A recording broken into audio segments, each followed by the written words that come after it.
नमस्कार सत्य श्रोतकों। क्या आपको मालूम है कि हिंदू धर्म में समय की गणना करोड़ों अरबों खरबों वर्षों में होती है? क्या आपको मालूम है कि वर्तमान का कलयुग की अवधि 4,32,000 वर्ष है? क्या आपको मालूम है कि एक महायुग यानी एक चतुर्युग की अवधि 43 लाख वर्ष है?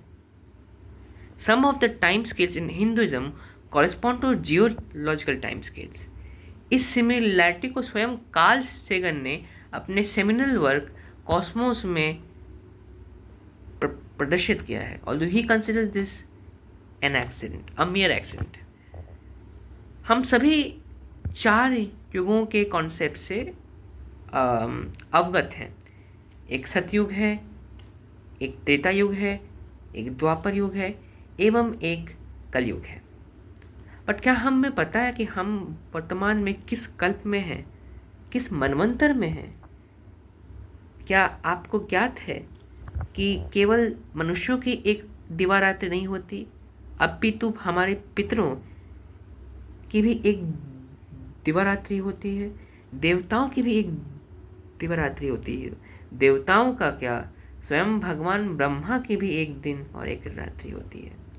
तो चलिए इस वीडियो में हम लोग जानेंगे कि हिंदू धर्म में समय की गणना किस प्रकार होती है। तो सबसे पहले होता है हमारी एक साधारण दिवारात्रि। एक दिन एवं एक रात्र तकरीबन 24 घंटे के होते हैं। पितरों की एक दिन हमारे एक पक्ष के बराबर होता है, अर्थात फोर्टनाइट, अर्थात 15 दिन। पितरों की एक रात हमारे एक और पक्ष के बराबर होती है, अर्थात पितरों की एक दिवारात्रि इंसानों के एक मास के बराबर होती है। सिमिलरली देवताओं की एक दिवारात्रि इंसानों के एक वर्ष के बराबर होती है। First 6 months correspond to the day of the gods and the next 6 months correspond to the night of the gods. अब ये तो 4 युग हैं, ये इस प्रकार इनकी परिभाषा की गई है। सतयुग 4000 दिव्य वर्ष, सतयुग की अवधि 4000 दिव्य वर्ष है। त्रेता की अवधि 3000 दिव्य वर्ष है। द्वापर की अवधि 2000 दिव्य वर्ष है एवं कलयुग की अवधि 1000 दिव्य वर्ष है। मनुस्मृति जो इस वीडियो का आधार है, में यह उल्लेख है, में यह कहा गया है कि प्रत्येक युग से एक संध्या एवं एक संध्यांश जुड़ा है। एक संध्या अथवा एक संध्यांश की अवधि उस युग के अवधि के 10% होती है, अर्थात 1 सतयुग would be equal to 4000 divine yugas plus 400 sandhya, 4 plus 400 divine years plus another 400 divine years। तो इसका अर्थ है कि एक कंप्लीट सतयुग की अवधि 4800 दिव्य वर्षों की होगी। अब मनुस्मृति में एक दिव्य युग का भी वर्णन है। इसी दिव्य युग को हमारे पुराणों में एक महायुग कहा गया है। एक दिव्य युग की अवधि 12,000 दिव्य वर्षों की होती है। 12,000 डिवाइन ईयर्स इक्वल्स 1 दिव्य युग। इसी प्रकार हमें ब्रह्मा की एक दिन की एक दिवारात्रि का भी उल्लेख पाया गया है। 1000 such divine yugas constitute 1 day of Brahma, and a similar amount of yugas constitute 1 night of Brahma. और ब्रह्मा की एक दिन और रात्रि constitute a कल्प, if I am not wrong. Now what is a मनवंतर? अब एक मनवंतर वह काल होता है जिसके दौरान एक मनु इस समस्त संसार पर राज्य करता है। हमारे शास्त्रों एवं पुराणों में कुल 8 मनुओं का उल्लेख है।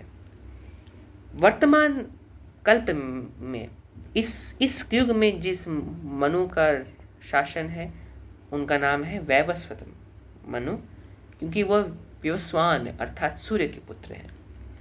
एक मनवंतर में 71 दिव्य युग समाहित होते हैं। तो अब मैं बैठ के ये कैलकुलेट करूंगा in human terms what is every. So will sorry for the audio quality in this video, मैं वो कैलकुलेशन एक्सप्लेन करूँगा। सो हम लोग के पास होता है एक दिव्य दिन, मैं देता हूँ एक दिन या रात, वो हुआ हमारे एक साल के बराबर। तो देन देवताओं का एक साल हमारे 360 सालों के बराबर होगा। तो इसी प्रकार अब जो सतयुग है वो कितना, वो 4800 दिव्य वर्षों के बराबर है, अर्थात वह 17,28,000 ह्यूमन वर्षों के बराबर होगा। अब वी हैव 1000 एक देवताओं का एक युग होगा। तो एक युग कितना होता है, बोला गया है कि 12,000 गुणा 360 करेंगे तो आपका एक युग आएगा 4,432, सॉरी ये क्या हो गया, अरे यार हाँ, तो ये 4.32 मिलियन ईयर्स आएगा। अब इस अवधि को हम अब एक और अवधि जो हमने किया है डिफाइन, वो है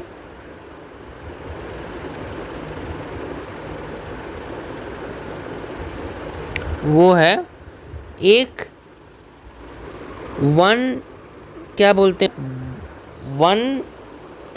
ब्रह्मा की एक रात्रि। ब्रह्मा की एक रात्रि या दिन कितना, 1000 डिवाइन ईयर्स, ठीक है। तो इसका आप अवधि कैलकुलेट कैसे करेंगे, एक डिवाइन ईयर कितना होता है, 360 ह्यूमन ईयर होता है, सॉरी 1000 डिवाइन ईयर्स, एक डिवाइन ईयर 12,000 हुआ। तो कुल मिला के इसको 1000 से गुणा करेंगे तो आपको मिलेगा 4.32 बिलियन ईयर्स।